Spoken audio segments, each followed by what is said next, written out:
구약성경 1014면에 있습니다.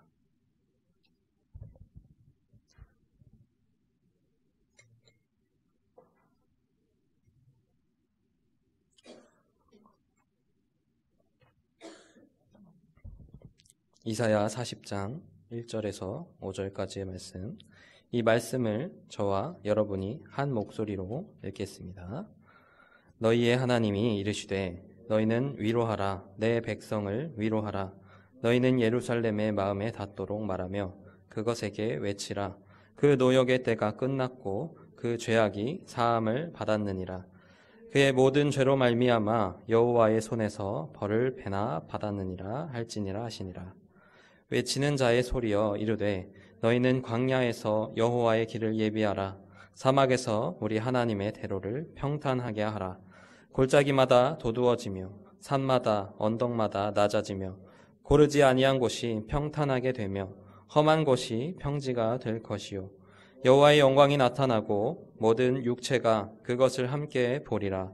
이는 여호와의 입이 말씀하셨느니라. 아멘. 15년 전에 한 중학생 소년이 교회에 나가기 시작했습니다. 근데 우연한 기회로 나가게 됐는데 그 안에는 좋은 친구들이 있었고 먹을 것도 좋고 가끔은 좋은 곳에 놀러 가기도 했습니다. 당연히 그 교회가 나가기 즐거웠겠죠. 자연스럽게 그 소년이 교회 문화에도 익숙해졌습니다. 말씀을 듣고 찬양을 하고 기도도 열심히 하게 됐죠. 그렇게 기도하면서 하나님을 믿게 됩니다. 믿음이 깊어지고 어느덧 그 소년이 장성한 청년이 돼서 30살의 나이에 내가 하나님의 일을 하겠다라고 다짐하면서 신학교에 가게 돼요. 신학교에. 적절히 눈치를 채셨는지 모르겠는데 이 소년의 이야기는 제 이야기입니다. 그때는 몰랐지만 지금에서야 돌아보면 제가 하나님을 만나게 되는 그 일련의 과정과 그 많은 경험들이 하나님께서 저를 얼마나 사랑하셨다는 것을 증거로 깨닫곤 합니다.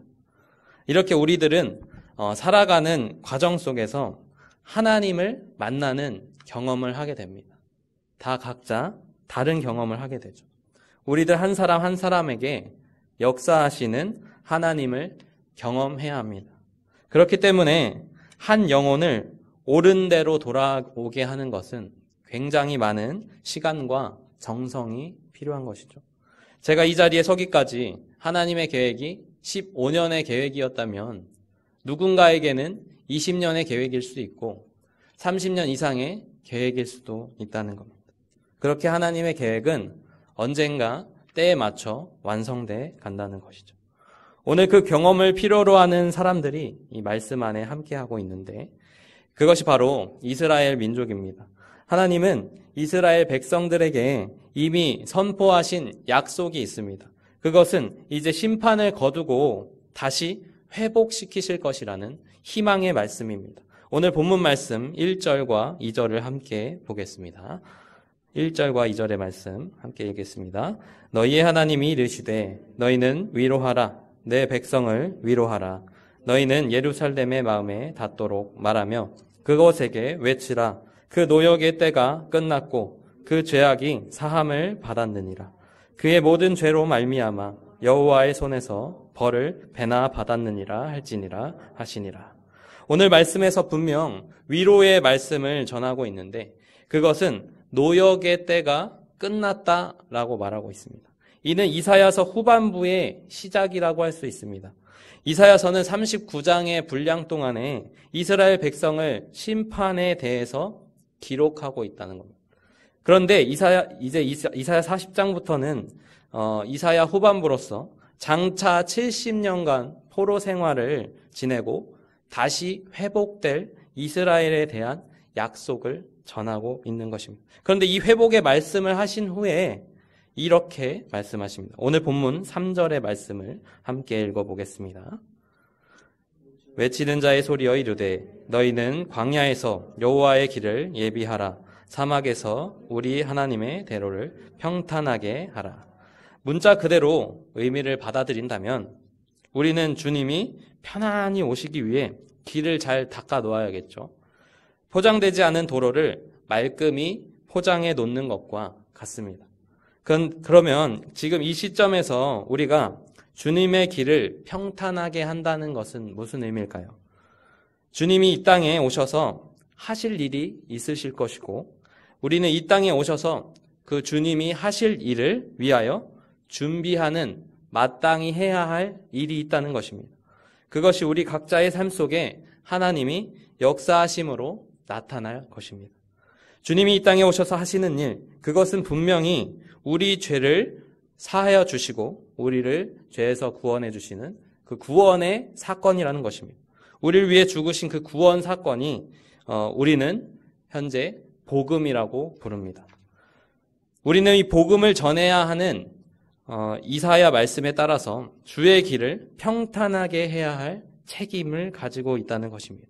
특별히 복음서에서는 이 이사야서의 말씀을 공통으로 인용하고 있습니다. 누가복음 3장 4절에서 6절의 말씀을 함께 보겠습니다. 시작. 선지자 이사야의 책에 쓴 바 광야에서 외치는 자의 소리가 있어 이르되 너희는 주의 길을 준비하라. 그가 오실 길을 곧게 하라. 모든 골짜기가 메워지고 모든 산과 작은 산이 낮아지고 굽은 것이 곧아지고 험한 길이 평탄하여질 것이요 모든 육체가 하나님의 구원하심을 보리라 함과 같으니라. 예수님이 사역을 시작하시기 전에 세례 요한이 해야 하는 일이 이것이었습니다. 예수님이 이 땅에 오셔서 우리를 위해 죽으시고 그 구원해 주신 그 구원의 사건을 준비하고 있다는 것입니다. 그렇다면 어떻게 우리가 주의 길을 예비할 수 있는지 오늘 말씀을 통해 살펴보려고 합니다. 여호와의 길을 예비한다는 것은 예수님과의 밀접한 관계 형성에서 나타날 수 있습니다. 이사야서 말씀에는 우리에게 광야에서 여호와의 길을 예비하라고 말씀하고 있습니다. 같은 구절을 마가복음 1장 1절과 3절에서는 복음을 예수님 그 자체로 묘사하고 있습니다. 함께 보겠습니다. 시작. 하나님의 아들 예수 그리스도의 복음의 시작이라. 선지자 이사야의 글에 보라. 내가 내 사자를 네 앞에 보내노니 그가 내 길을 준비하리라. 광야에 외치는 자의 소리가 있어 이르되 너희는 주의 길을 준비하라. 그의 오실 길을 곧게 하라. 기록된 것 같이. 아멘. 우리가 복음을 들고 세상에 나아간다는 것은 예수님과의 관계 형성이 필수적이라는 것입니다. 예수님과의 밀접한 관계 형성은 우리들의 삶을 통해 드러날 수 있습니다. 첫 번째, 우리가 삶으로 드러내야 할 것은 말씀을 온전히 신뢰하는 것입니다. 오늘 본문 말씀에 우리를 여호와의 길을 예비하기 위한 자리, 그 광야의 자리로 우리를 인도하고 있습니다. 광야는 이스라엘 백성에게는 매우 익숙한 지형의 하나입니다. 그리고 훈련 장소 중에 하나죠. 중동 지방은 우리나라처럼 우거진 산림이 없습니다. 낮에는 강한 태양에 노출되어 있고 밤에는 몸을 숨길 곳조차 찾기 쉽지 않은 곳이죠. 그 속에서 이스라엘 백성들은 40년간 광야의 생활을 경험합니다. 그 사이에 그들은 율법을 받았고 그 율법을 통하여 가나안 땅으로 들어가기 전까지 훈련을 받습니다. 이 광야라는 단어는 히브리어로 미드바르라고 합니다. 우리 교회에는 올해 3가지 말씀 훈련을 진행하고 있죠. 뭔가요? 다바르 말씀 통독, 그리고 다바르 성경 필사, 다바르 성경 공부를 진행하고 있죠. 이 다바르라는 단어는 하나님의 말씀을 뜻하는 히브리 단어입니다. 이 단어는 뭐뭐로부터라는 그 전치사 민을 합쳐서 광야라는 단어를 탄생시킵니다. 그래서 광야라는 단어는 말씀으로부터라는 뜻이 되겠죠. 즉 광야라는 곳에 우리가 말씀으로 나아오는 훈련의 자리라는 겁니다. 광야라는 것이. 지금 이사야서 말씀에는 우리를 이 훈련의 장소로 인도하고 있는 겁니다. 우리에게 광야에서 주의 길을 예비하라는 것은 40년간 광야 생활을 했던 출애굽 이스라엘 백성들처럼 아무것도 의지할 수 없는 곳에서 하나님의 말씀만 온전히 신뢰하며 나아가길 원하고 있다는 것입니다. 때론 우리는 부정할 때가 있습니다. 이 말씀이 과연 나와 상관이 있는가? 혹은 머리로는 이해가 되는데 나는 이렇게 살고 싶지 않다던가 타협을 한다던가 우리 안에 내성된 그 죄의식이 계속해서 우리가 예수님과 밀접한 관계를 형성하는 것을 방해하도록 계속 사단이 그 틈을 노리고 있다는 것입니다. 원통교회 가족 여러분, 우리는 주의 길에 참여하는 자들입니다. 광야에서 우리의 신앙이 어떤지 점검해 보는 시간을 가지시기 바랍니다. 두 번째는 회개의 영이 임하는 것입니다. 마태복음 3장 2절의 말씀을 함께 보겠습니다. 회개하라 천국이 가까이 왔느니라 하였으니. 아멘. 세례 요한은 하나님 나라가 완성됨을 말하고 있는데 우리에게 회개할 것을 촉구하고 있습니다. 우리는 이 대목에서 오해하면 안 될 것이 있습니다. 우리는 항상 이렇게 먼저 생각하곤 합니다. 우리가 주의 길을 예비하는 자로서 먼저 모범이 돼야 한다. 이렇게 생각한 나머지 의인의 길을 추구하고 있다는 겁니다. 광야를 들어가 말씀을 사모해야 하는데 말씀에 빠져들수록 우리가 모범이 되고 구원자이신 예수님의 발자취를 따라갈 만한 사람이 되려는 것보다 내 자신의 한계를 경험하고 그것을 인정하면서 온전히 주님의 은혜를 구하는 자세가 필요한 것이죠. 그래서 내가 높아지는 것보다 내가 낮아지는 그 신앙이 필요한 것입니다. 누가복음 5장 32절에서는 예수님은 이렇게 말씀하십니다. 함께 보겠습니다. 시작. 내가 의인을 부르러 온 것이 아니요 죄인을 불러 회개시키러 왔노라. 다음으로 오해하고 있는 것은 우리는 간혹 회개하는 것이 왜 중요한 것인가 잘못 알고 있다는 것입니다. 우리가 회개함으로써 천국이 올 것이라고 오해하곤 합니다. 천국이 회개하면 오는 것이 아니라 하나님 나라 곧 천국이 오기 때문에 우리는 속히 회개하여야 한다는 것입니다. 하지만 우리는 항상 오해합니다. 우리는 더욱더 의인이 되어야 하고 마땅하고 죄를 저지르면 안 된다는 사람으로 오해한다는 것입니다. 우리가 더 깨끗한 사람이 되어야 마치 천국이 올 것 같은 그런 잘못된 상상을 하곤 한다는 것이죠. 광야에서 의인이 되고 깨끗한 사람이 되는 것이 아니라 하나님을 온전히 의지하고 예수님께서 이 땅에 오셔서 우리를 위해 죽으셨다는 것을 인정하는 것이 우리 안에 먼저 내재되어야 합니다. 그러면 우리 안에 낮아짐이 주의 길을 예비하는 곳으로 이끌 것입니다. 마지막으로 우리가 주의 길을 예비하기 위해 삶으로 드러내야 하는 것은 성령 충만한 것입니다. 우리는 주의 길을 예비하는 사명을 감당할 때 하나님의 통치 영역에서 벗어나 있는 사람들을 데려오는 일에 힘써야 합니다. 그런데 이런 사역을 감당하기 위해서는 성령 충만한 상태가 필수적이라는 거죠. 누가복음 4장 1절 2절과 14절부터 15절의 말씀을 함께 보겠습니다. 제가 한번 읽었습니다.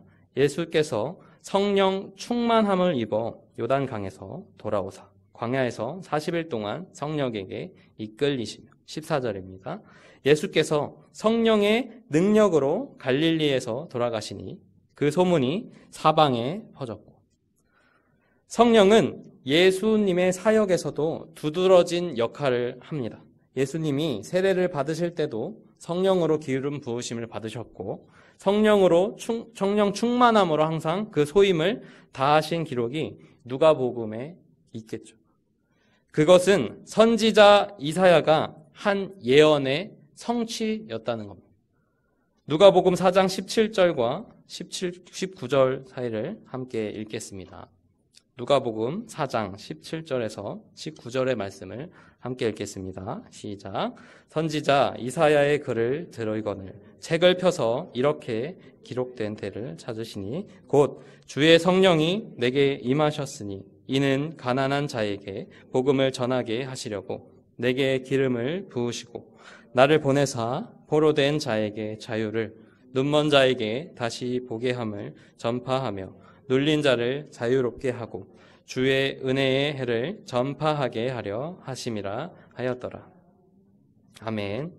우리 예사랑 청소년부 친구들이 지금 10명 남짓 나오고 있는데 제가 처음 부임했을 때 우리 청소년부 친구들에게 한번 이야기한 적이 있었어요. 제가 군복무를 할 때 이 병사들에게 안보 교육을 하는데 이 교육을 하면서 이 장병들을 보고 있으면 들으려고 이제 의지를 갖고 있는 사람이 단 한 명도 없어요, 거기는. 근데 그 사병들은 이 본인 의지로 그 자리에 애초에 앉아 있는 사람이 아니었기 때문이죠. 근데 애초에 들을 생각이 없었던 겁니다. 근데 제가 청소년부 예배를 드리는데 놀랐던 것은 청소년부 학생들도 그 들으려고 앉아있는 그 의지를 갖고 있는 친구들이 하나도 없었다는 거예요. 그러면 얘네는 지금 왜 여기 시간을 내어 앉아있는가?